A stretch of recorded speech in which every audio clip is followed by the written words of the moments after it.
Hello, and welcome to our Christmas pod. It's been a while since we've had one of these group therapy sessions, and I miss you guys. So it's like let's get together. It's the holiday season, and shoot the shit, and we'll just see what happens here. So this is And JB. this is Sean. This is Leland. Isn't that in the song? And shoot the shit and doppity doo da hickory dock a dockery doo in that song. Making a friend now. What song Please, would that the be? holiday song. It's a holiday do do do do do. You know.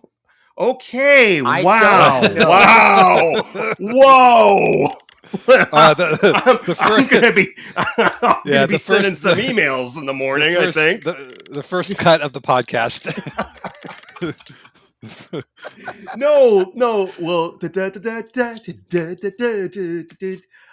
come on. I swear to God. I'll do a Google search, and if I find it, I'll tag it at the end of the episode. Okay. And then we'll probably get banned in Russia because this is actually going to go on YouTube because the podcast Doctor Who Gives a Fuck technically does not exist anymore because I stopped paying the $5 a month, and actually it's going to go up to $8 a month. Oof. Yeah, because I still have my Batman 1970s podcast up, and starting next month it's going to go up from $5 a month to $8 a month. So that kind of justifies me taking the other pod off because I'm not going to pay $16 a month to keep both podcasts up there. There are still quite a few episodes on YouTube. This will be going on YouTube, and then probably in the new year, I'm going to work on seeing about getting like the rest of the episodes up there on YouTube. And if we get together again on an occasional basis, you'll find us there. And you know what? I think we're going to get together more often than you think. Sean, you just went to Chicago TARDIS not too long ago. How was the experience for you? Yes, I went to Chicago TARDIS. I was at the first Chicago TARDIS in the year 2000. And I remember it was Sylvester McCoy and Mary Tam. And I still have the pictures. I should put them up. Yeah. Yeah, I still have all of my Chicago TARDIS pics digitized. Yeah. Who's the lady that played the Eighth Doctor companion in the Big Finish in the beginning? Oh, that was God. The character's name was Charlie. Yeah. India Fisher. Okay, she was there. Yes.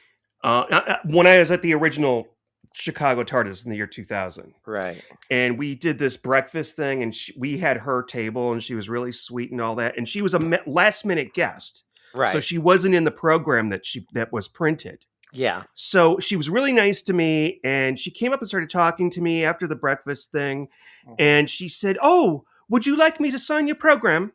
That's my best India Fisher accent. I don't know if I'm nailing it. That's pretty good, actually. I said, and I will, till the day I die, regret this. I said, "No, don't sign it because you're not in it." And I will go to a con and I will find her and make her sign it now.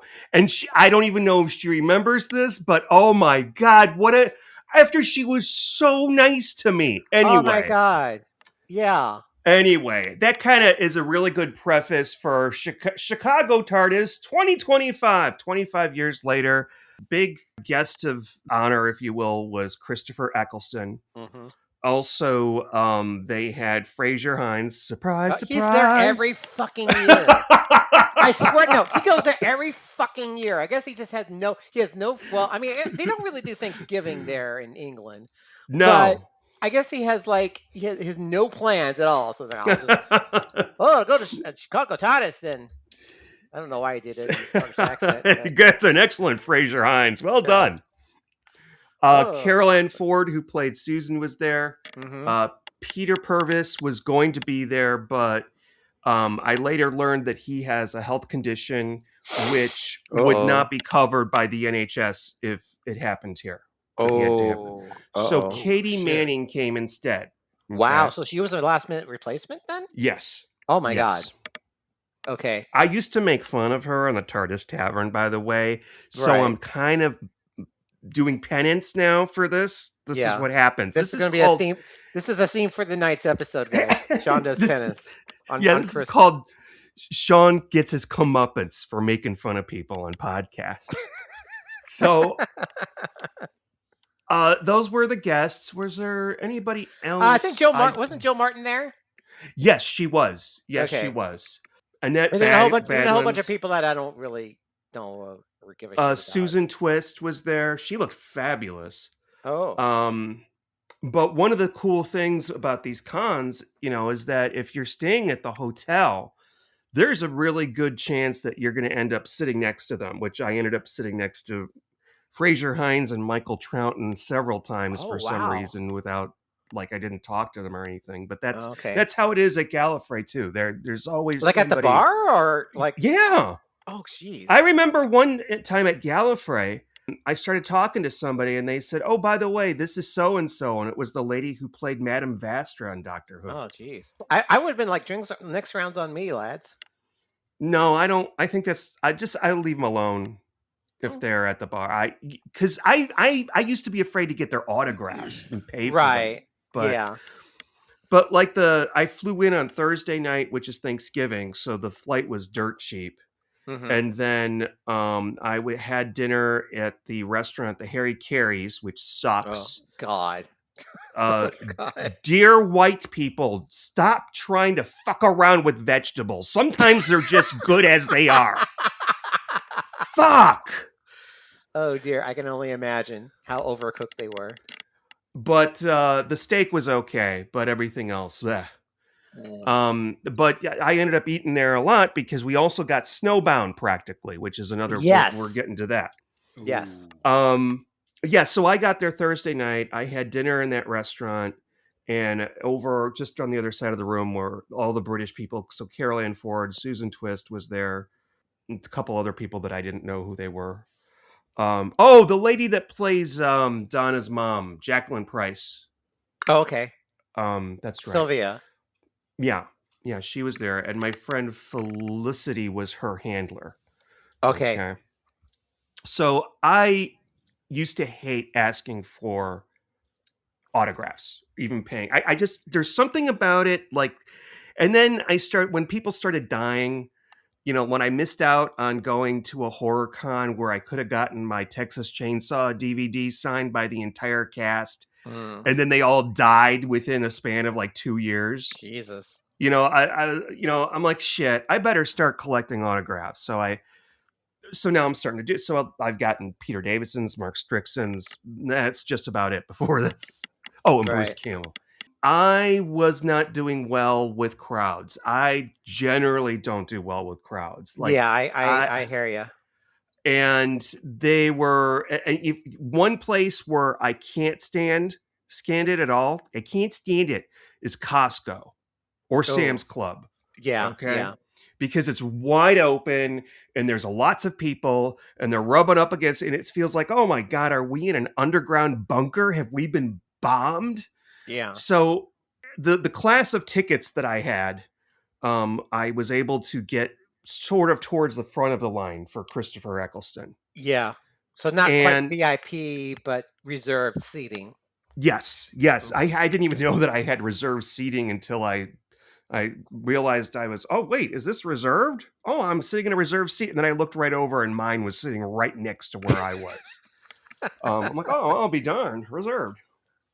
Oh, and that which leads me. So I had to anyway. No, wait, the autograph line. Yeah. So the staff of Chicago TARDIS, by the way, did a fantastic job. Mm-hmm. And a lot of these people are the types that are, whatever you do, they're going to find something to complain about because they're Doctor Who fans. Yeah, of course. Okay. But the staff handled them very well. But I'm going to tell you right now, I think that was the rudest group of people I've ever been in. To the guest? Not to the guest, but among each other. Okay. It was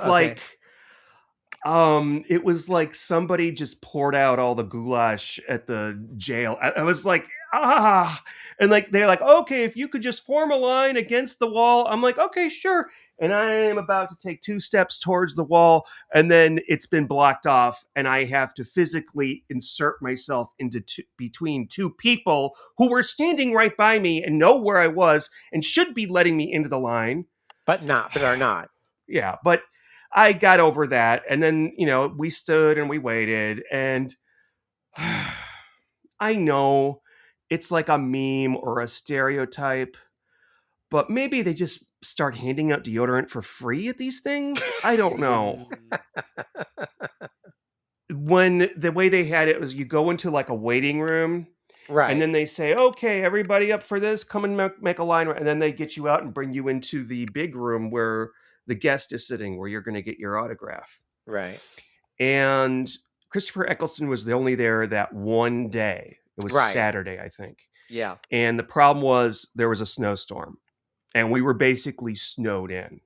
Yeah. And the schedule was juggled so that he would be spending less time on stage, or he would be spending less time like signing autographs. Yeah. And they also had to rearrange the schedule with the other guests so that he could make it out earlier. Yeah. I'm assuming by the end he made it out and everything was okay. Right. But he was probably having a horrible, horrible day. And I just can't imagine dealing with all that and then having to sign 500 autographs. But maybe I'm just thinking a little bit too much into it, seeing that I paid him $100 for 2 seconds. Oh my God. So yeah, that was Christopher Eccleston. These people are rude. I'm serious. I was in front of these perfectly nice people. It was a little boy and his dad. Mm-hmm. And he had Katie Manning sign her Doctor Who Magic the Gathering card, and then they pull. This is pretty. He pulled out a binder, and he had all the Doctor Who Magic the Gathering cards signed by the respective actors that they portrayed, and it was actually kind of cool. But part of me was going like the really sarcastic memes and shit that I put on that, like there was like that part of me going whatever, and then I started to feel like basically like a fucking bitch. Okay. Yeah. So this kind of tainted my experience at the con very, very much. Mm-hmm. I will tell you though, the first panel that I went to, and I didn't go to many panels. Oh, that's right. I couldn't stick around for Christopher Eccleston's panel later on because there were just too many people in that room and I had to get out. So I didn't watch that. Okay. But it's all over online right now. So okay. Yeah, I haven't checked anything out. So as far as like online footage of whatever he said. Yeah. But then there's Katie Manning. I also got Katie Manning's autograph. Mm-hmm. And I know that she gets really touchy-feely, and that's okay with me, I guess. But her handler is somebody that I recognized from about 30 years ago. Oh dear. Okay. And I'm like, oh my God, is that this person? Oh wow, I didn't remember. So I said hello to him, and then I meet Katie Manning. And my friend says, oh, yeah, I know him. And she's like, oh, Sean. 3 hugs. 3 hugs. And I almost shit my pants.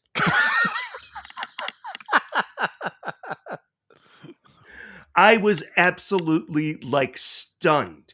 I was like one of those girls who meets Taylor Swift or some shit. And she has that was me. And she goes, I'm going to give you a velvet hug like John used to give me. That's not a very good Katie Manning. And then she wrapped her arms around me and gave me a big kiss. And she did that 3 times during the conversation. Oh, dear God. I think I either turned totally white or totally red. But yeah. Wow. Oh. But so I got that. And also I was like, I said hello to my friend. And then later on that night, I was like, you know what? I'm going to take an edible and watch season 5 of Stranger Things. Now I'm fucking serious now. You have no idea. That sounds like a fucking really good time. And Yeah. this is at the Westin, and they have the best fucking beds I have ever slept in a hotel, I think. So the urge to wrap myself up into that big fluffy bed, take an edible, and watch season 5 of Stranger Things was so strong. I took the edible, and then my phone went ding, and it was my friend, Katie Manning's handler. And he's like, "Hey, me and so and so and so and so are going to go down to dinner. Do you want to meet us in our room and we'll go down together?" And I'm like, "Yeah, sure." So I end up meeting him and a bunch of other friends that I know that are from the Midwest that go to this. Right. And I'm like, I'm not hungry at all Right. because I already ate. So the thought of eating food makes me nauseous. But I'm like, you know what? Maybe I'll just, water's good, and maybe I'll have a little wine. And then I don't remember anything after that. Oh, dear God. And I think well, I do. I mean, I wasn't like, knocked unconscious or anything like that, but I got really loopy on just one edible and like 2 glasses of wine. It was actually a good time. But yeah, so that was that night. That was me this year, whereas like the old me, the first time I went to Gallifrey, I was puking in bushes at 3 a.m. and then going out to Denny's and walking back in the to the hotel like I just came back from a rave or something. Oh, man. So yeah, that was the extent of jolly happy time at Chicago TARDIS. But otherwise, oh yes, the first panel I went to was hosted. Well, there were supposed to be 2 hosts, but one couldn't make it. But it was hosted by a guy named, I don't remember his last name. It's a complicated last name, but his name is Larry. And he's a collector and has a collector's podcast. Oh yeah, I think he's the Doctor Who's Collector's podcast, which was one of the other podcasts that was on the the Direction Point podcast network. Okay. We used to play his ads on our podcast. You know what? I started listening. Oh, no, I've only listened to one episode of his podcast. But what the funny thing is that I think it was while you actually emailed me while I was listening to that. Okay. And then, strangely enough, a little while later, a commercial for this podcast, our podcast, came on. So it was a little Twilight Zone-ish. Oh, talking about synchronicities and all that. Yeah.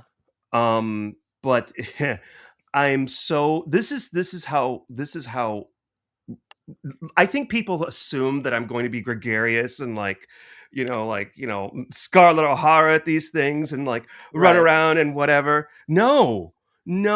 This guy Larry, he was talking about collecting specifically books, and he had a lot of the original books that were published by, I think they were published by the BBC, and where they novelized. I think it was the first 2 or 3 Hartnell stories, and he had them with him. Yeah.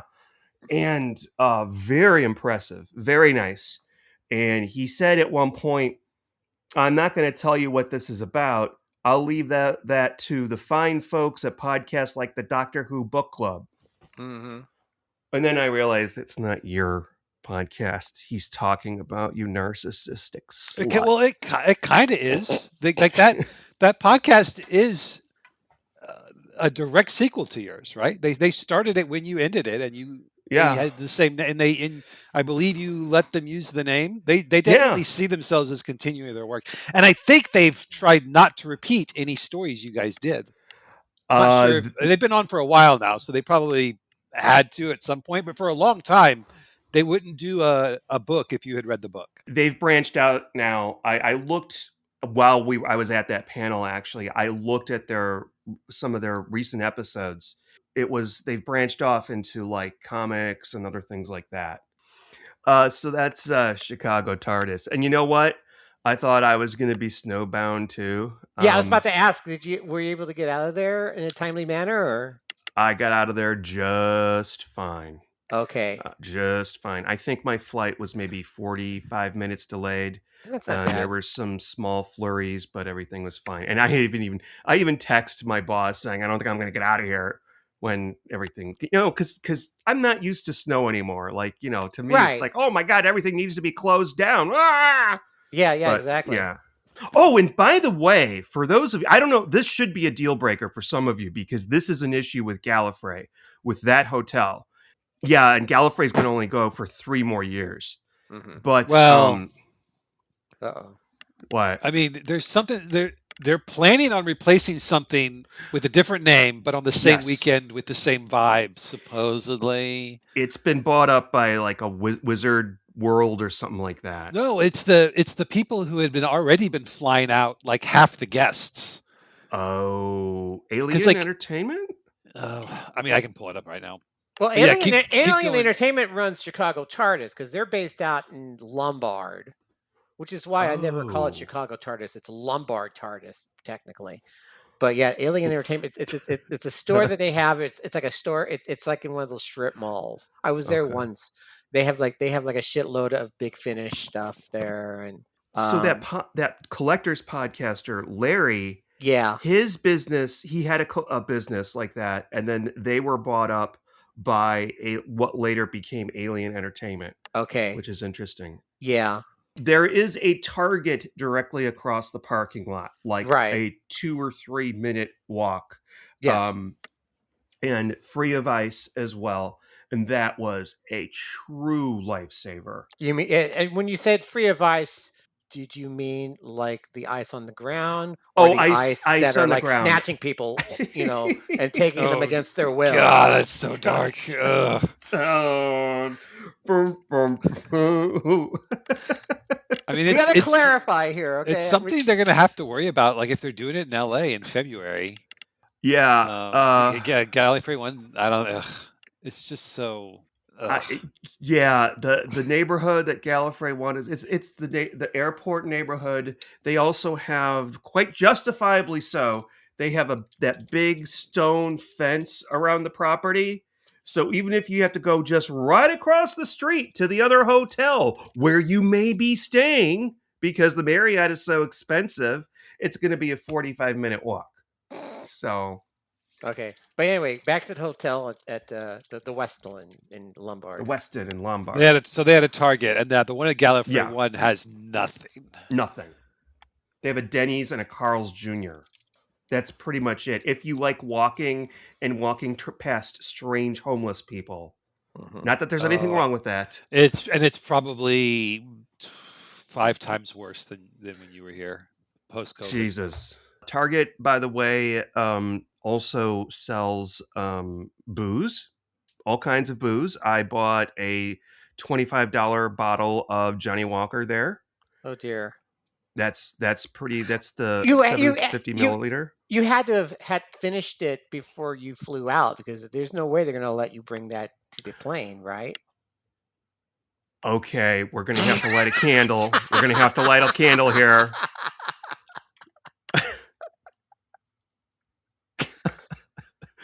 So I don't visit Midway Airport much. And I made this assumption. Well, first of all, I flew out on Monday. On Monday. Okay. And I got a flight at like 3 p.m. because I will not wake up early on vacation. Oh, God, no.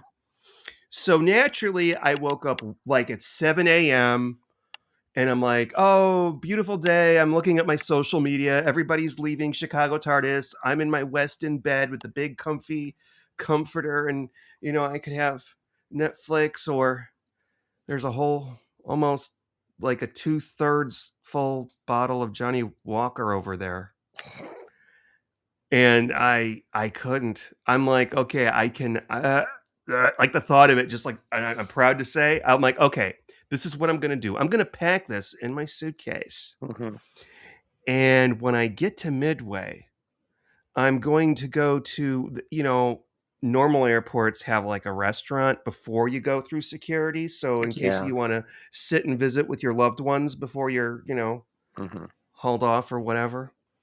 I thought that would be there, but no, I have to be reminded. I having grown up in the northwest side of Chicago, I am used to the grace and luxury of O'Hare. Yeah. And it just never occurred to me that they wouldn't have a restaurant for my service.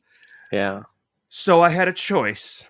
I either had to clug 2/3 of a bottle of scotch right then and there, or throw it away. So I had to throw the scotch away. It was soap poisoning. So yeah, that's what happened there. Oh. Okay, we'll pour one out for the for R.I.P. bottle of scotch. Mm.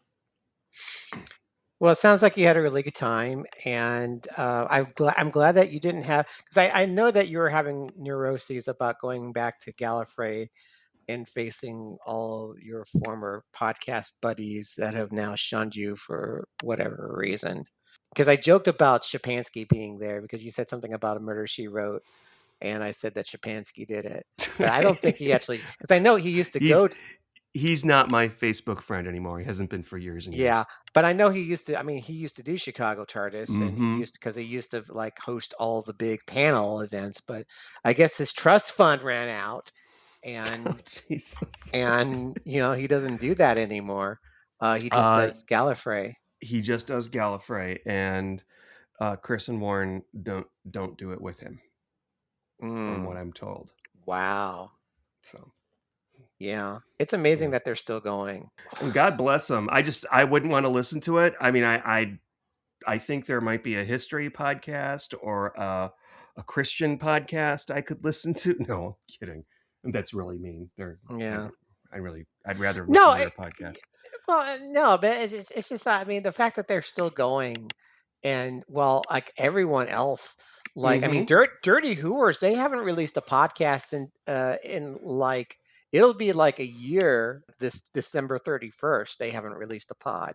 Jason stopped doing the Target Book Club novelization podcast that I've been on a few times. But I think it's more to do with his situation. Okay. Which we don't have to get into because no. It's just he works for the federal government, and that is a precarious time to work for the federal government. Oh yeah. And so I think he's a lawyer. He's talked about it on his podcast, but he was doing it every week. Like Jesus, I don't know how that guy did it. Yeah. I asked him. Like he was reading a book and then watching the episode and then doing the research and then interviewing a guest and then editing it all, and he was doing it weekly. I immediately have two questions. Two questions. Does he drink? Is he married? 3 questions. Does he have kids? He has. I think I don't know how much of this is public. Actually, he has a wife and kids. I think his daughter's been on the podcast. So yeah, she's old enough that he doesn't have to watch her. But still, like with a job, like it was the greatest run I think I've seen on like a podcast in terms of the amount of work. Right, there's been a lot of monthly things, but to do it weekly, and then I think instead of like letting that falter and then having them be uncertain, I think it's just on hold. But I'm sure he's going to go back and finish it. Right. Yeah. But yeah, like I almost admire those guys for like holding it down because like they're all done. I do have some new ones. I don't know if you guys have heard these. They're almost all English or Australian, not American, which is kind of interesting. But they do a ton of episodes too. The Hamster Club. Okay. The Hamster Club? Hamster something. Hold on. Okay. A hamster with a blunt penknife. It references the Tom Baker dialogue. Oh, okay. Yeah. A hamster with a blunt penknife. Yeah, they're fairly new. I think I've heard of them. They're fairly new, I think. I don't know how new they are, but they do they do a lot. I feels like they're always in my feed. Okay. And then the other one it's just called The Old Doctor Who Show. Right. Yeah, they've been around for a while. They're okay. They're pretty good. Yeah, The Doctor Who Show. It's just called The Doctor Who Show. Rob and Dave. Oh, yeah, they're from Australia. Yeah. Yeah. They are The Doctor Who Show with Rob and Dave. They're very funny. Yeah. I listened to them for a while. And then I guess when I got off of Doctor Who podcasting, I stopped listening to them. I mean, they're pretty fair with their reviews. They're probably, I mean, everyone's more positive than we are. And the guests they have on are also like wildly off the spectrum. Like they'll do an episode about a season, and they'll have someone there who loves it and hates it. But they all have fun. Like that's the thing. Like you're just listening to people have fun. Yeah, that's the thing. I mean, they're very. if I'm having fun listening to these people, then I'll listen. I mean, there was what was the Complete Menagerie Almost podcast. Those guys were really out there, and they were pretty regular for a while. They're not so much now, and they've kind of gotten a little. Oh, I don't want to say like right wing, but if you're even flirting with it, I'm not interested. Exactly. So I've noticed that Mostly Harmless Cutaway hasn't released anything since August. Sean, what's going on with those guys? Wow, I didn't know that. Yeah. Those guys are working on other podcasts. Eric's doing the best picture podcast with me, and he's got a new job. So he doesn't have time to do things like watch the entire series of One Piece. Is it One Piece or One Set? That anime thing that they put on. Yeah, I think it's called One Piece. Yeah. One Piece. He saw the Netflix thing, and then he actually went and saw the whole fucking million, more than Doctor Who. Maybe I don't know. It's a significant time investment. Yes. Yeah. But my kids just got into anime, and it makes me very upset. My condolences. It's for anyone listening to My Hero Academia. They start talking my ear off on it, and the way that I troll them, because My Hero Academia is an X-Men ripoff. So every time they tell me about some character, I just name the X-Men character that's getting ripped off, and it infuriates them. They're like, no, it's different. I'm like, it doesn't sound different. But you know what? At least you have conversations like that with your kid. Me and my dad, for years, the only thing we had in common was liking the Three Stooges. Other than that, we hated each other. Wasn't until get older. No, this is a true thing. Well, I mean, yeah, for my dad, for me and my dad, it was Sherlock Holmes and like jazz music, and he would watch Doctor Who with me. He would he would watch it with me, and he would.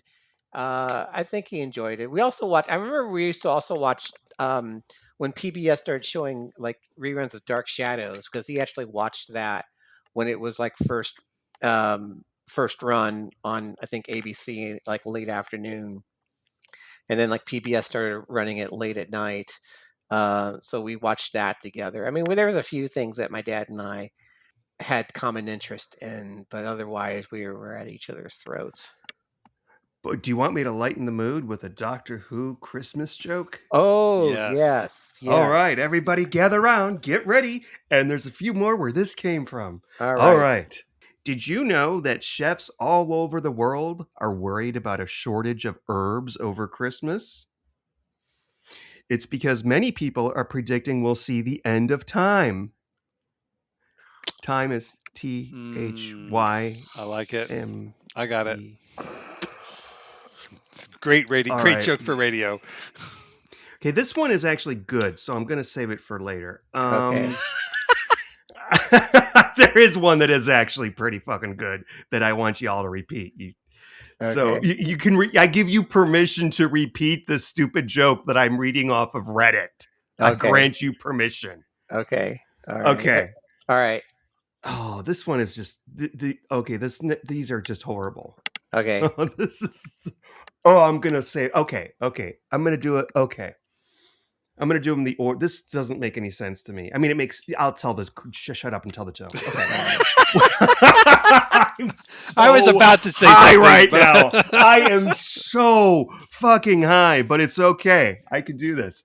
What happened when Father Christmas decided to playfully belt my friends and me with a rubber hatchet? I'm reading this. This actually says this. It's the claws soft axed us. The claws soft axe us. The claws of axe us. It's okay. Oof. That's okay. That's a reach. Have you heard that Sigma, the Master, and the Absorbaloff are making a new movie? It's called The Ood, the Bad, and the Ugly. I'm so sorry. I'm sorry.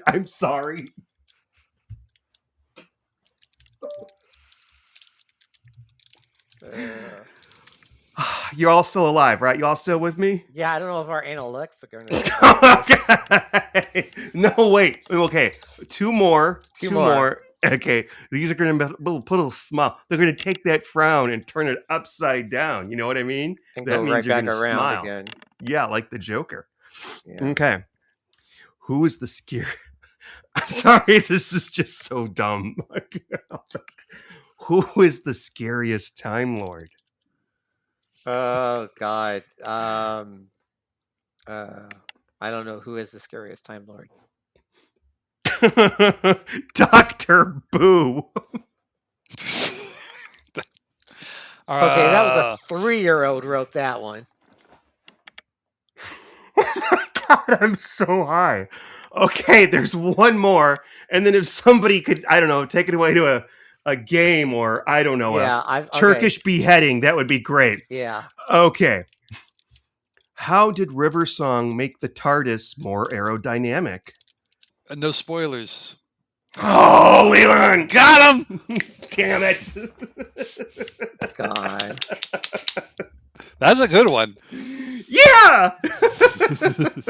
Okay. That's credit goes to Bloody Awful Poet on Reddit. That was 8 years old, posted 8 years ago. Oh dear. Okay. All right. That's finally making the Christmas rounds, I guess. Well, we got ourselves a very lengthy message on Facebook on the Doctor Who Gives a Fuck Facebook page from someone named Charlie Mento. The last name spelled Mentoe. And I actually had to break this down because it's one of those really irritating things where it's like all one fucking paragraph. Okay.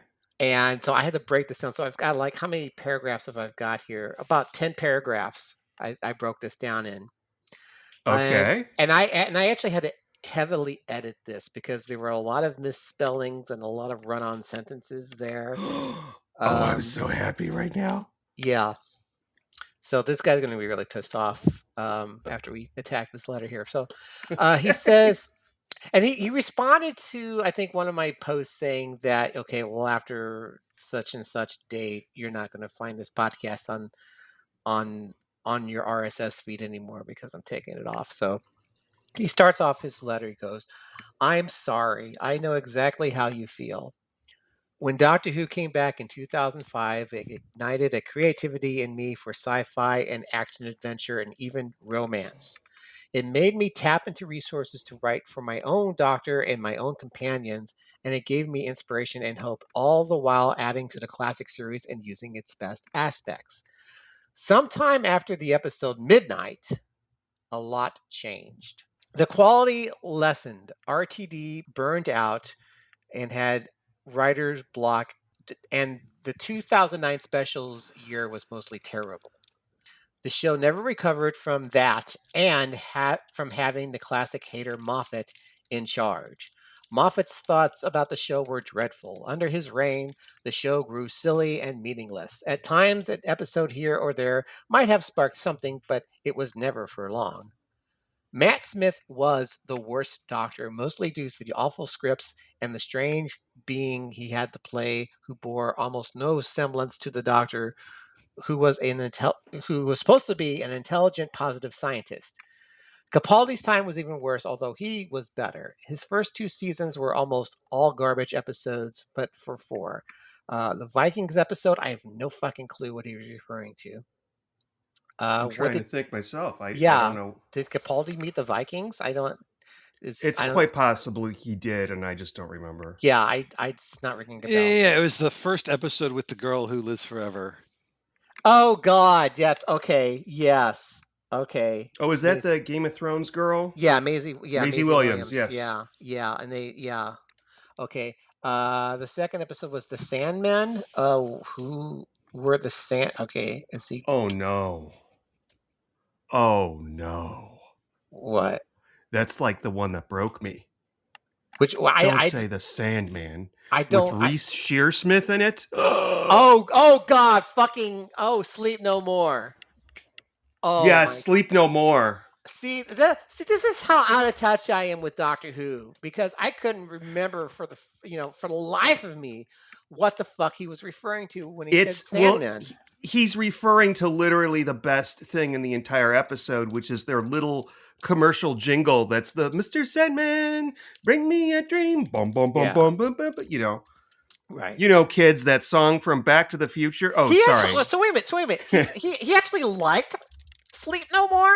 I guess so. Hey, people, different folks, different strokes, but sometimes, you know. Okay. To quote the Lancome lady. Yeah. From Mad TV. Okay, so the other two episodes you liked were the ones about the two-dimensional beings, which was like, yeah. I remember one of the Dirty Hoovers is like, all he fucking had to do was wave his wand, and like we could have like solved the problem right then and there. What was that episode? I don't remember now. It was the one where like the TARDIS was shrinking and he was stuck inside. Oh, yeah. Yeah. I don't. And then the Mummy, which I think the Mummy episode was actually pretty good. Yes, it was. Yes, it was one of the best openings in Doctor Who ever. That was so up my alley. Yeah. It was so like I knew exactly what they were doing and saying with it. So cool. Yeah. Moffat's companions, other than Bill, were downright unreal, boring, didn't want to be there with the Doctor. Well, I mean, wait a minute. Clara was like, I mean, if she didn't want to be with the Doctor, then why the hell did she lie to Danny Pink about traveling with him? I don't remember any of these things. But when you say Clara, there was a little part in my mind that sang her song. Dee, dee, dee, dee, dee, dee. Mm-hmm. They had little to no real-world connections. Seasons 10 and 11 were real tries at a recovery. And how much longer is this guy's? Oh God, sorry. I'm only on the fourth paragraph here. And yeah, he's kind of rambling. Can you ask the AI to summarize it for us? I think we might break the AI. I agree with everything he's saying. Like, okay. I don't want to be me. Like, okay, let me. Okay, keep going. Okay. Finish it. All right. I'm going to sort of do my own AI summary here. So I get it. I know how you feel. I went to write a new chapter on my own story, but I just have no motivation to do so. Fans who jumped on with Moffat think that bow ties and fizzes are cool, that Missy and those other masters, even RTD's master, were insane and would kill at any lengths. The RTD Disney deal may have destroyed Doctor Who totally, but it started with the Moffat error.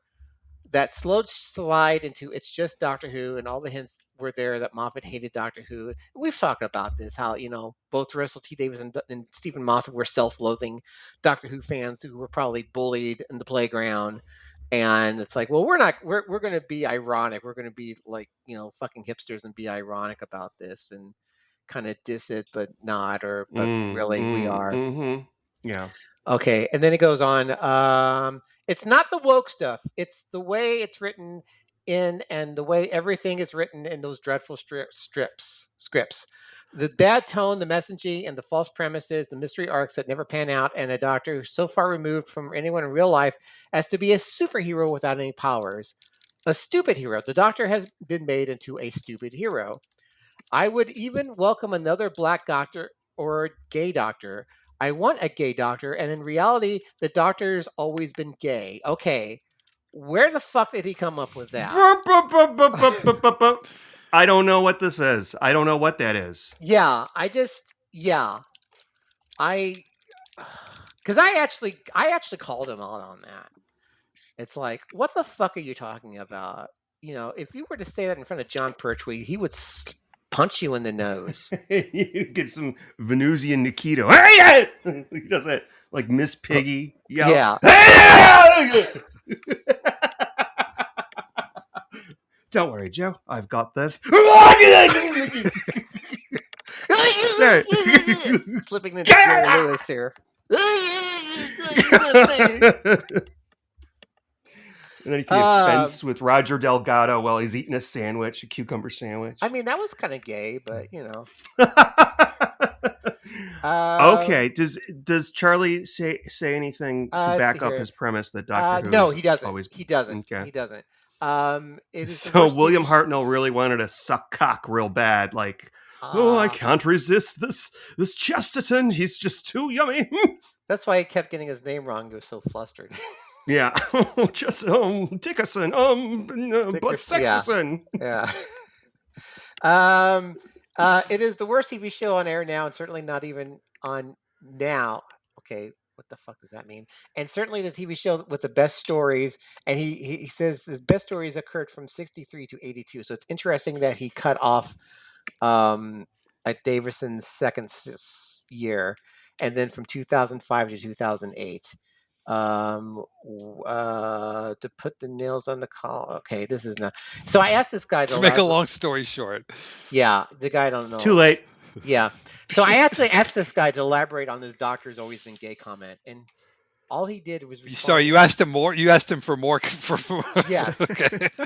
And so all he did was responded to me with a link to a YouTube video, which ended up being a video from this guy named the Sparrow, and he's one of the many race baiting, MAGA friendly hater content creators that are out there. He says, I don't agree with everything he says, but he's pretty funny. And it's like, no, he's not. He's actually kind of a jerk. And because I actually watched one of those, and he had like a round table with other people, other talking heads, and one of them had a MAGA hat on. And it's like, well, fuck you. I'm not going to give this guy another second of my time. Yeah. And he's just always, I mean, he's just complaining about... Dude, if you want to be incensed, think about the fact that every single person that has shown any interest in Doctor Who on YouTube probably got recommended that video at some point. Oh, I bet. Or I've seen them. Yeah. If you really want to be incensed, do you want to know what Santarans always take on vacation with them? Oh, Santaran lotion. Oh. Okay, sorry. I just came up with a... Yeah, I just came up with a game now. Okay, good. All right, finish this. But I'm going to finish this. But basically, I'm just going to say that I just come up with a realization that it was the right decision for me to end the podcast, because if this is the kind of discourse we're getting from our listeners, I don't give a fuck. Keep it to yourself. It's just, I have a fucking point. You know, you don't have a fucking point. You were just complaining just to complain. I mean, I'm grateful that you enjoyed our drunken ramblings, but I think that we can all make a point. And you, sir, Mr. Charlie Mento, failed. You have failed. You have failed the city, as the Arrow would say. The princess is in another castle, or that's something else. Never mind. Yeah. Yes. I just had the AI do this. Oh God. Okay. It has generated some dad jokes where the punchline is the title of an episode. Oh no. And then love this. You guys are going to name the title. But they're terrible because it's AI. So let me give you some examples. Why did the son book 2 luxury train tickets to Cairo? Because he wanted to see his mummy on the Orient Express. It gets worse. What happens when James Bond trips over his own shoelaces? Oh dear. He's shaken but not stirred. Spyfall. They're Doctor Who titles. Oh, that's right. Spyfall. Okay. My wife has been getting ready in the bathroom for 3 hours now. I guess that makes her... the creature from the pit. That's funnier. They said the girl who waited. Oh, okay. Well, sir, Mr. AI. Okay, here we go. The Doctor tried to build a futuristic Noah's Ark, but he got a bit confused with the manifest. Instead of 2 of every animal, he just ended up with... The Ark in space? The creature from the pit. Dinosaurs on a spaceship. Oh, okay, sure. Okay. Yeah. That's a pokem to creationists right there. Okay. All right, here we go. You guys ready? All right, sure. You guys are each going to get 5 of these. Okay. All right. My brother-in-law has been crashing on our couch for 3 weeks now. At this point, he's basically... he's a slab that... He's an unearthly child. I'll tell you what I'll do. I'll give you 2 points if you get it. I'll give you a hint with the year. If you get it for that, it's 1 point. Otherwise, the other one can steal. This was 2010, according to the AI. I don't know if it gets it right. Sounds right around 2010. Is, but I know what it is. I don't remember the name of the fucking episode. What was the question again? My brother-in-law has been crashing on our couch for 3 weeks now. At this point, he's basically... Oh, God. Is it the lodger? It is the lodger. Sean steals it. Okay. Would it be? He's basically a lodger, not the lodger. Or maybe they mean the lodger as in the old Alfred Hitchcock. The grammar doesn't work because it has to be the exact title of the episode. Oh. Okay, here we go. This one's Sean's first. I was stuck on the highway for hours this morning on my way to work. It was absolute gridlock. 2 for Sean. All right, JB, this is yours. Okay. My wife wants the heater on, but I want the AC on. Our living room has officially become a... Oh, God. You want the year? I want the year. 2013. 2013. Oh, God. Fuck. Okay, so 2013, that would have been okay. That would have been... See, I mean, that was when they split the season in half. So, the power of... That doesn't make any fucking sense, the power of 3. I'm having difficulty trying to remember. Sean, can you steal? Yeah. I don't know what this is. This is Cold War. Our living room has officially become a Cold War. Oh, that's right. The Ice Warrior. Fuck. Yep. Of an episode that doesn't exist, basically. Okay, here, Sean. This one's yours. My kids are fighting over who gets control of the TV remote. It sounds like blank in there. Well, it could be lots of things. It could be lots of things. I'm going to say the War Games. It sounds like the War Games in there. Close. I'm going to give you the year. It's 2005. World War III. World War III. Who said that? That was me. That was JB. All right. Okay, this one's yours, JB. Okay. My mother-in-law just called to say she is coming to stay with us for a whole month. I'm preparing for blank. The Armageddon Factor. That's he gets it. I don't care what it is. He gets it for that. He gets it. New rule. If what you say is funnier than their joke, you get the points. Okay. I'm preparing for Doomsday. Oh, yeah, mine's better. Okay. This one's Sean's. Why did the alien chef refuse to put crispy bread cubes in his salad? He was terrified of...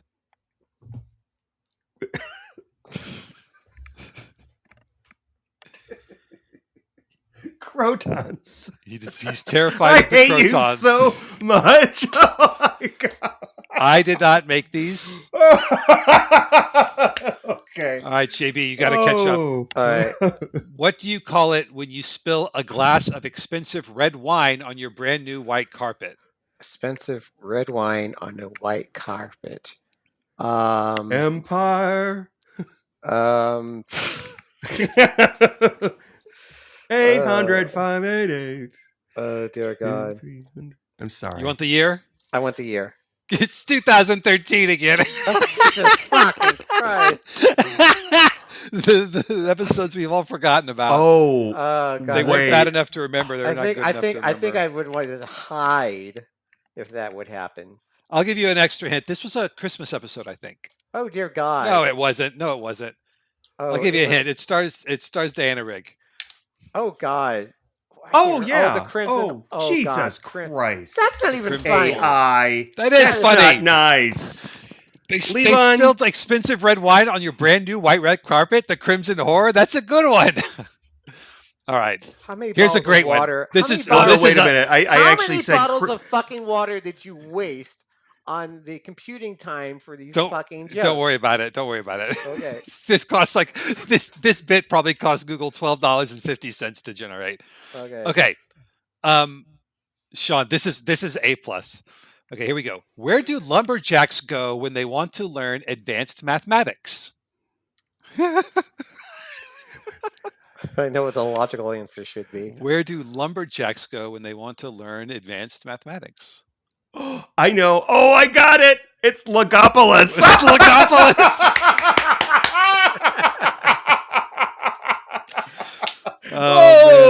Well played, sir. Well played. Cheers. All right, JB. Yeah. I went to the hospital for surgery on a broken bone in my chest, but the surgeon made it sound like an elaborate heist movie. He called it... What's the year? 1978. Oh, God. The Power of Kroll. No. It's surgery on a broken bone in my chest. Oh, wait a minute. That's Key to Time. It's not the But the Armageddon surgeon Factor. made it sound like an elaborate heist movie. The Pirate Planet? No. The Stones of Blood? No, that if you're having kidney stones, then yeah. I got it. Yeah. Oh dear God.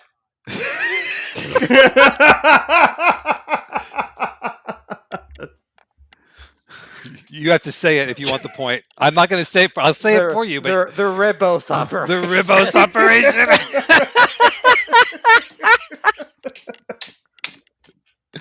Oh my God. Jesus. All right, last one. Okay.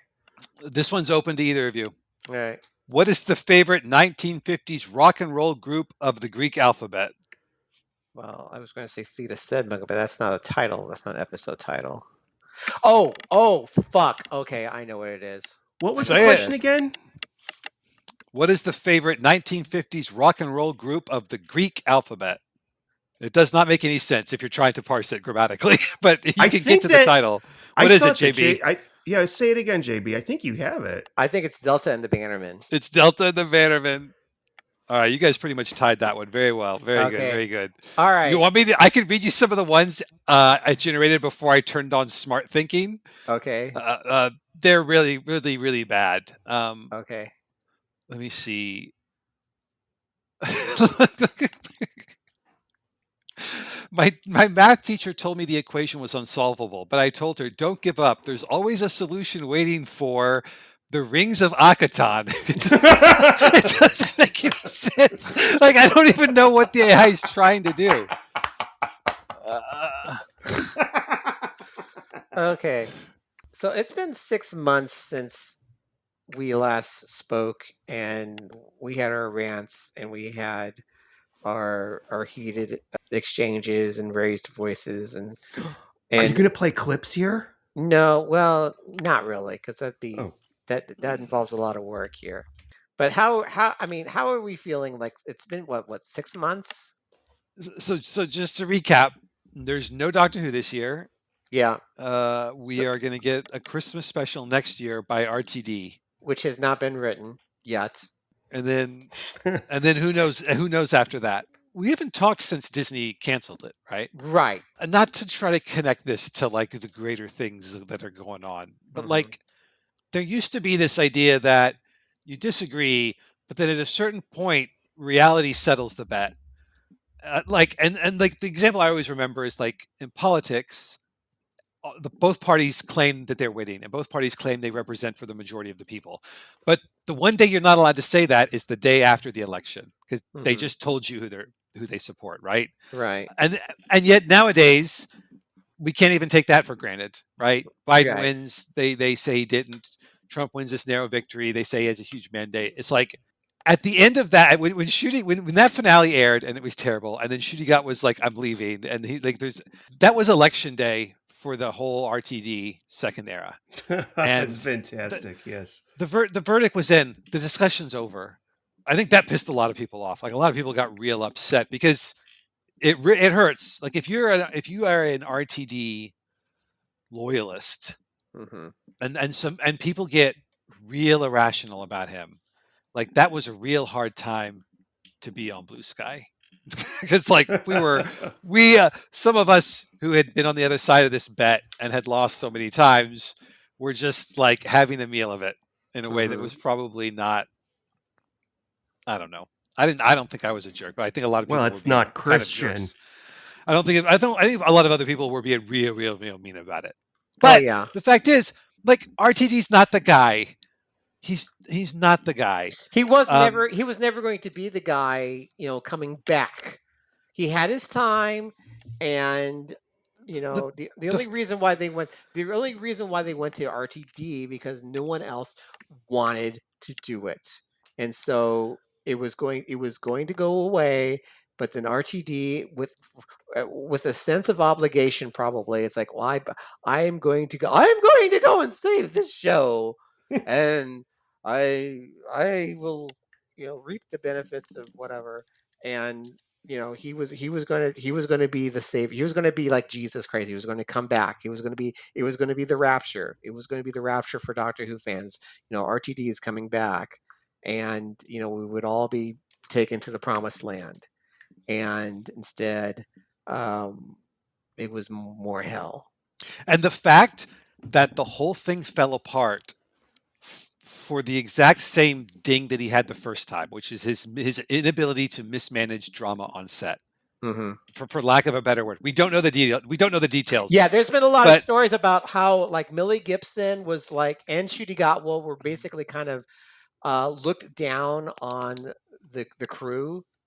And look, like, it is very clear to me. I will die on this hill 100 times. Mm-hmm.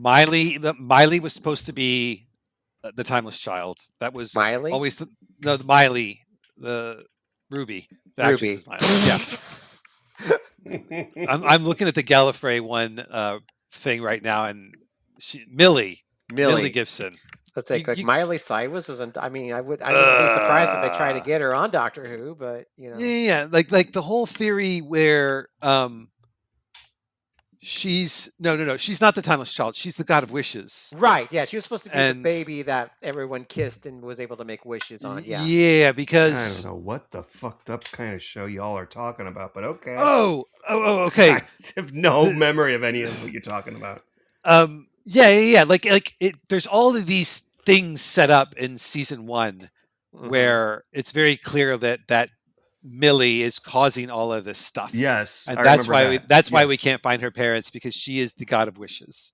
Yes. And very, very, very clear that they had to completely 180 that. Not had to, chose to 180 that, and it seems like it was because of the drama on set. Yeah. And what my theory, it's not a theory, but my cross from, goddamn, I can't talk. My other theory is this. I think RTD got cold feet on his own story. I think he looked at it and it was this tightly Moffat-esque thing that was going to wrap up like a bow in 2 seasons. And he's like, ooh, gross. This is, I'm too cool for this. I don't know. Like you said, being ironic, whatever. I think he 180'd it. I think Millie went from being this really, really important character with this 2-season arc to not a very good character. And that might piss me off and cause me to act out on set if I'm 17-year-old or however the fuck old she is. Mm-hmm. Right? So like, that's another thing that could have happened. We don't know. But the point is, RTD couldn't manage the set the first time, succeeded despite of it. But it was clearly like, it was a different time, though. It was a very different time because, and back in the mid aughts, back to the mid and late aughts, I'm not even get away with banging your dick on the console. I'm not even talking about that. I'm talking about like whatever caused Christopher Eggleston to leave. I guess it's all the same thing. It was the same thing because basically there are all these rumors of Millie Gibson being very difficult on set, and he didn't do anything to quash those rumors or basically to protect his actors. He basically threw Millie Gibson under a bus. He couldn't manage it the first time, and then he failed in the exact same way the second time. And like, he's not the guy who is going to bring Doctor Who back and reintroduce it to a new generation and have it catch on with a bunch of 11 through 14-year-olds or whatever they're looking for, right? Like they did the first time. So I mean, like, certainly the writing level is of that, but I mean, when you keep referring to your past and like no one knows what the fuck you're talking about, no one's going to care. Those decisions, even if the episodes are well written for us, which I'm not convinced they were, but some people say that the decisions on are just baffling. To open your series on the Christmas special this dancing musical thing is just really, really weird. Mm-hmm. And then to have the next episode be Space Babies. Yeah. Like those are the 2 episodes where people who on the fence are going to give you a shot. Yeah. You have to put your weakest foot forward. By far. I mean, Space Babies is so bad. And now we know why he did it. I've been asking why he did it for years. I on this podcast, I was like, why would he do that? He did it because the arc that he had planned needed to have her wish this thing on this arc, with these babies. And so like the fact that the episode ended up like not landing, he couldn't change the order because whatever. The point being is that like those decisions, it's just baffling. And then to have the big bads of the 2 seasons be name them for me. Sutek Sutek and Omega, and I'm putting those in quotes Omega. because that was that wasn't barely that was barely Omega. If you want to do Omega, how do you not have him come out in the iconic helmet and take it off and have it be Peter Davison? Like it's just insane.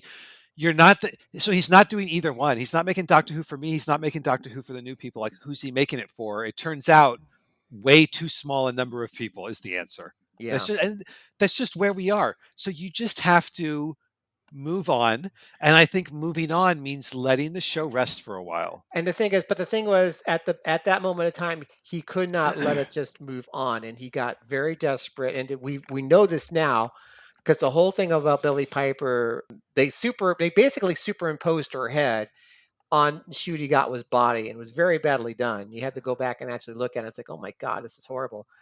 But this was basically his Hail Mary, because he was desperate because how the episode, because we now know how the episode was originally supposed to end. It was supposed to be everyone was supposed to forget about this fucking baby, and they were all at a party at a rave somewhere, and up in the rafters we have Susan and the fucking baby looking down, seeing everyone partying, and then she takes the fucking baby and she says, "Okay, Mom, let's go." And that was going to be it. Yeah.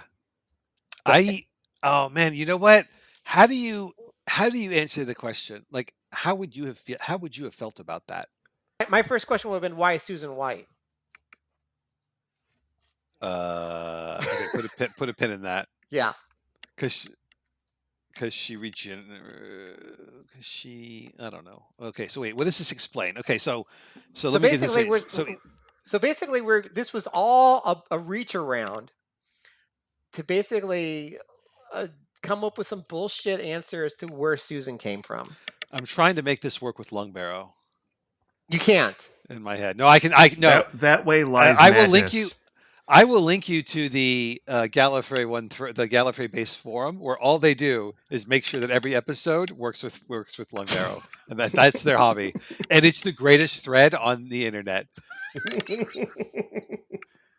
Because when they did the 10th Doctor episode where the Master comes back and there's that brief flashback and we see the Master of the child, that was D-Day for the guys at the Thread, where they have to make everything work with Lung Barrow, because the Lung Barrow thing is that the Time Lords were never children.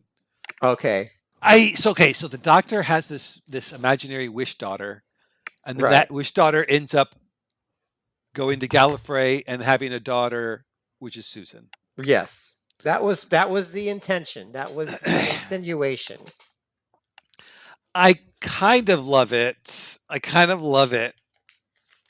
I think I would have loved it because I'm a big believer in what Lung Barrow does, which is basically says it's like, yes, she's his granddaughter, but not really, and that's why things were so weird on the show, and that's why it never felt like they were grandfather and granddaughter, and that's why he abandons her on the ruined planet of Earth after the Dalek invasion. Right? That doesn't make any sense if it's your granddaughter.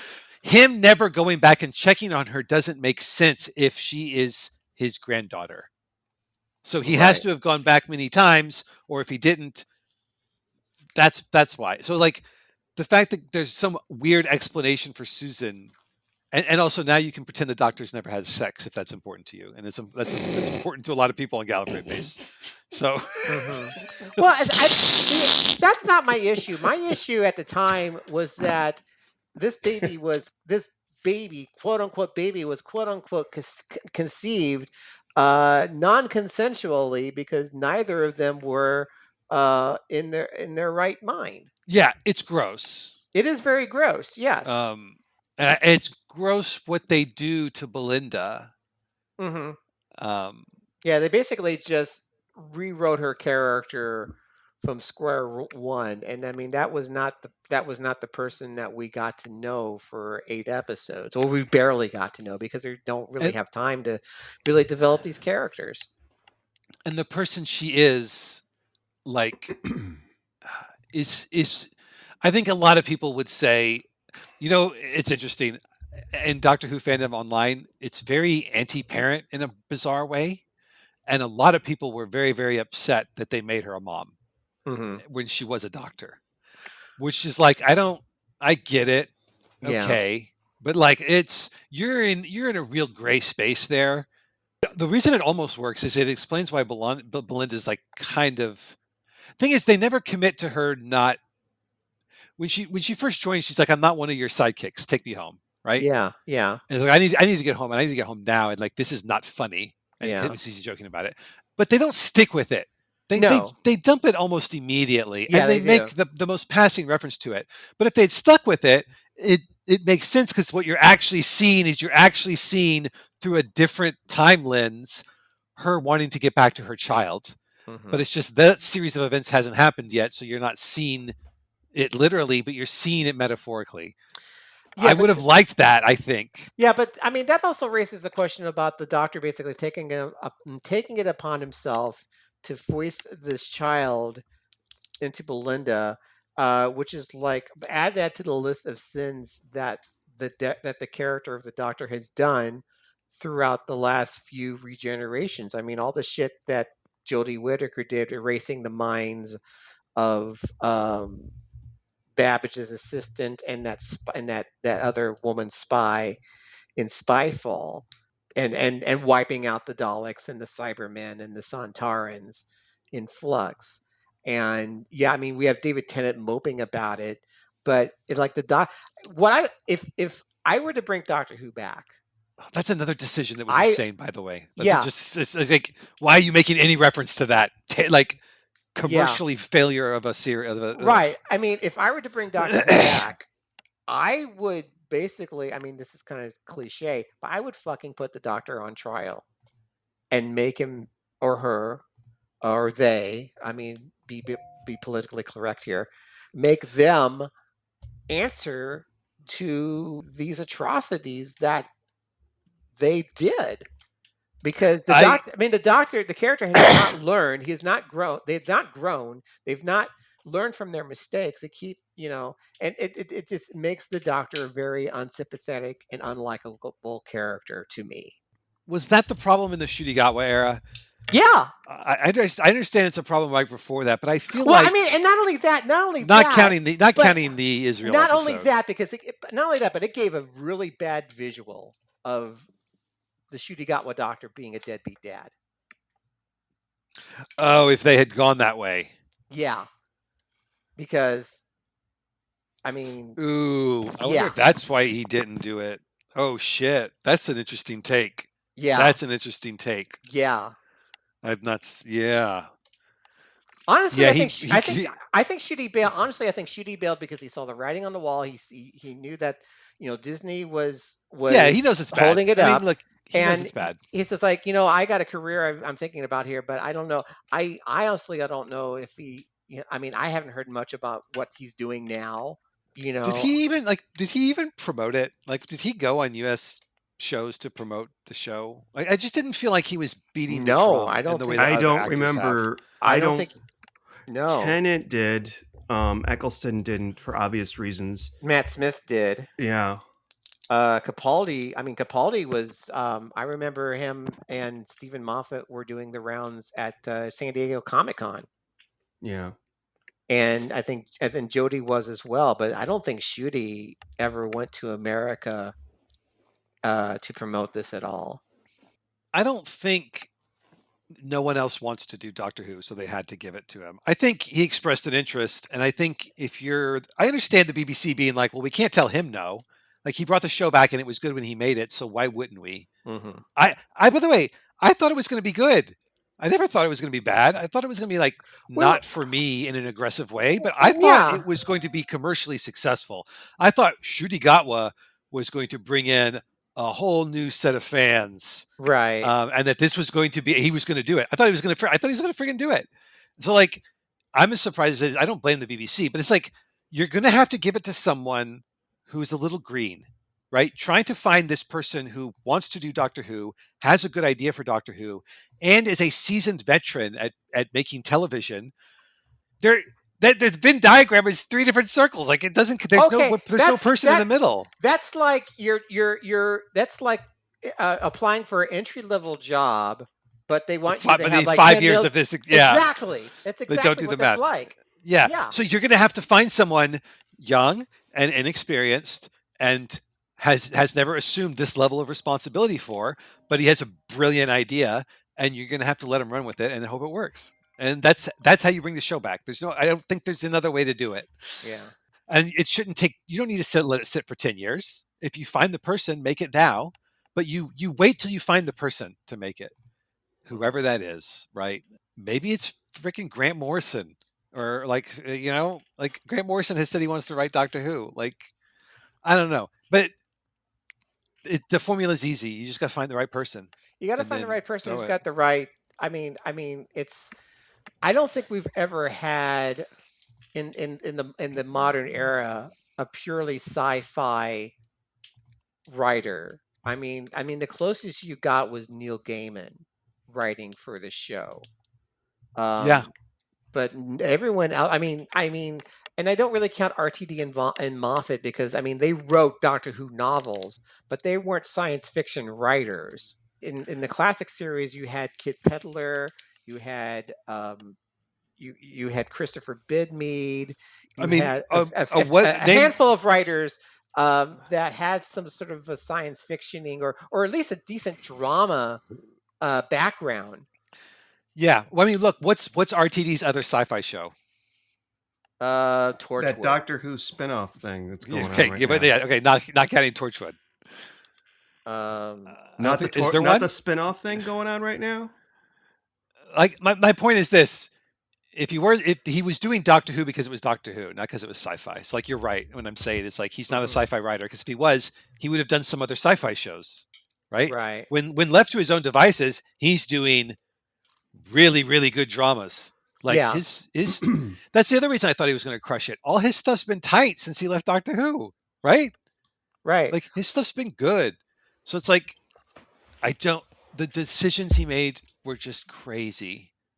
Crazy. And time and time again. And when Jodie Whittaker didn't regenerate into Shootigatwa. No. It's not that. It's that her clothes changed. Oh yeah. When she transferred into David Tennant, and then the clothes changed, I'm like, oh, they don't get it. They don't know what they're doing. Yeah, that's a great point. Yeah, that's part of the canon. Is that and like So it's like, oh, I don't know who you're making it for, but it's not me. Well, the thing was he explained that he didn't want to get complaints about Tennant in women's clothing. It's like, well, fuck. That costume was the most sexless thing I've ever seen. Yeah, I don't know where that came from. That's weird. No, that's not the point. That's not the point. The point is this. We don't hide from the Guardian or whatever the fuck newspaper or the Globe or whatever that shithole rag is over there. We don't hide from them. We don't run from them. We don't water our shit down because we're afraid of them. We bring it on. Yeah. Like, so there was from the very moment he took over, there was this swagger that was missing, that was there before. Yeah. And once you lose it, you lose it, I guess. I don't know. And I think he got more politically. I mean, because the next thing he did after that was that Children in Need short, and he was like, okay, this is Davros now. Because I don't think you should make fun of people in wheelchairs, and it's like you're missing the fucking point. God, yes, and by the way, the only thing he had to do was not give an interview. No one had a problem with the episode until he started talking. Yeah. Have you guys seen the Centauran show? His new show. You mean the Silurian show? The Silurian show. Well, we can't watch it because no, I haven't watched it. Dude, can we talk about that? Yeah, like the indignity of it. Yeah. I've heard good things though, and I have too. I don't know. Because of that, my interest is kind of peaked now. Okay, that one with the high school kids. You guys are falling into the trap. You guys are falling into the trap. It's like, oh, this is promising. This looks good, and then he always fucks it up. But people have watched it. People have watched it, is what we're saying, and they're saying it's good. Well, they've watched it. Right, but I'm still waiting for the big letdown. But yeah, you're right. Oh, I see. You're right. I'm gonna wait. I'm gonna wait until I hear the general consensus after it ends, and that's when I'll decide whether I'm going to watch it. It could be the next Torchwood Children of Earth. That's what they're saying. You never know. You never know. But I mean, and apparently it's gotten higher ratings than the last season of Doctor Who. Oh my God, that's so fucking embarrassing. Yeah. Jesus. Yes. Like, the whole situation of Disney canceling us and then like almost being forced to air this thing, like they don't. I think they just want to fucking shelve it. Months after the fact, because we're not yeah here until. And now by the way, I ended up canceling my Disney after the whole Jimmy Fallon thing. So I mean I have no plans to see this thing, and I will bet you $1 million. Shit. I will bet you that there's fish fucking involved in this story. Dude, if there's not, do you know how upset people are going to be? Like that is an implicit promise in the poster that he has to deliver on, or he has to nod and a wink to it at least. I don't know. I think like you thought we were going to go here. No, I don't think. We've already had that. Guillermo del Toro gave us that with The Shape of Water. I think that's why they're going to do it. I think fish fucking is off the table. I just find myself very depressed in the situation we're in, where it's like we can't move forward. No, and so I'm trying to get hyped up for a single episode written by the guy who just shit the bed a year from now. Yeah, that's what I'm hanging my hat on. Like I'd rather hang my hats on rumors of the BBC launching it with some hot new young director somewhere. Well, I mean, if there's even going to be a BBC, because it's like the licensing thing is going to expire soon, and then meanwhile they're getting sued by the Trump administration, and like I think that like basically the head of the BBC had to step down. So I mean, I can just see like a Michael Grade situation where someone's going to step up as the head of BBC. It's going to look at Doctor Who. And it's like, we're not going to run this shit anymore. They should license it if they don't. If they're really going to be like, we're just not making Doctor Who, they should just license it, because someone will make it if you give them a juicy enough deal. If you just say, give us a flat fee, let them keep the merch, right? But and give it to Netflix for 10 years, like Netflix would do that. Yeah, but the deal breaker is that they don't want RTD anywhere near it. Yeah, he's got to be on. He's got to go. I mean, that's all full stop. He just has to go. We've got a year to wait to see what he comes up with, and I just don't think it's not going to satisfy anyone. I think it's just going to just be sort of a stopgap until they find someone else to, who's going to take the poison chalice of Doctor Who now? Who's going to want to like, yeah, I'll run the show now? Who wants someone with nothing? That's someone with nothing to lose is the answer, I guess. But who? But I mean, who? I don't think we would know their name. I don't think they've made a successful television show yet. I think maybe they're successful in some other medium and we're not familiar with, but like, something like that. Yeah.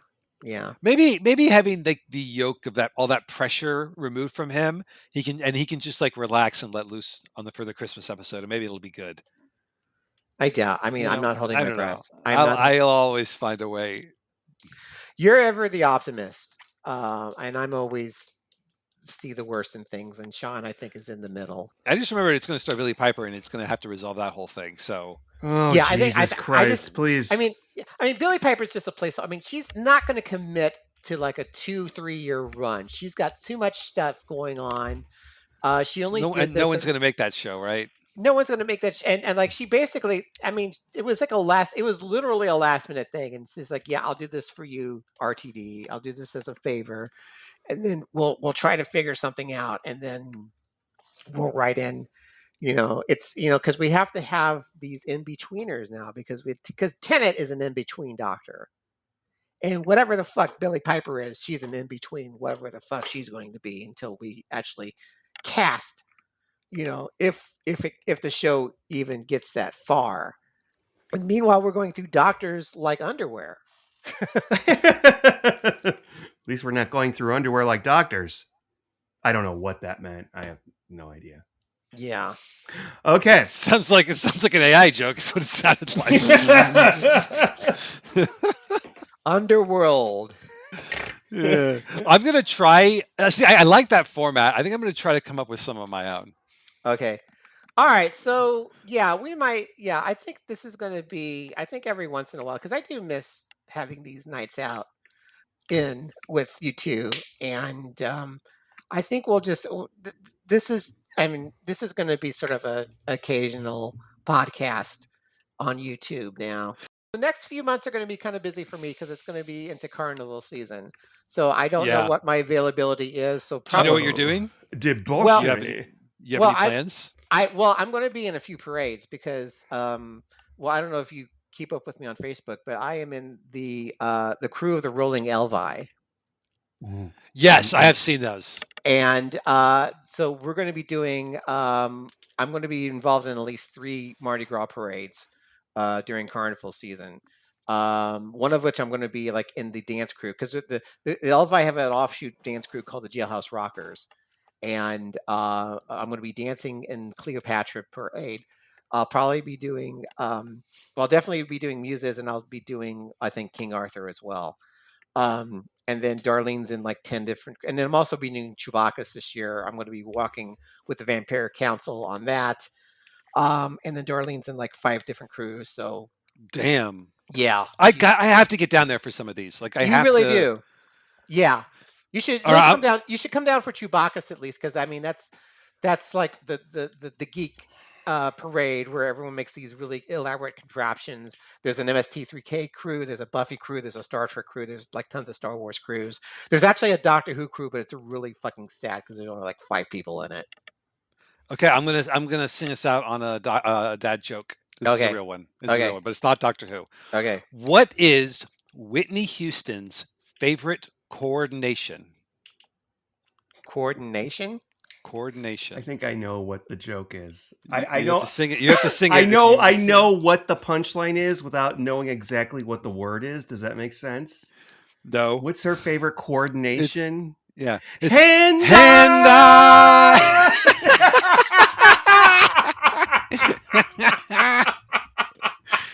Oh, I'm trying that one out after the podcast. Golly, I gotta store that up like a dad stores up a fart for his kids. Somewhere Dolly Parton is weeping.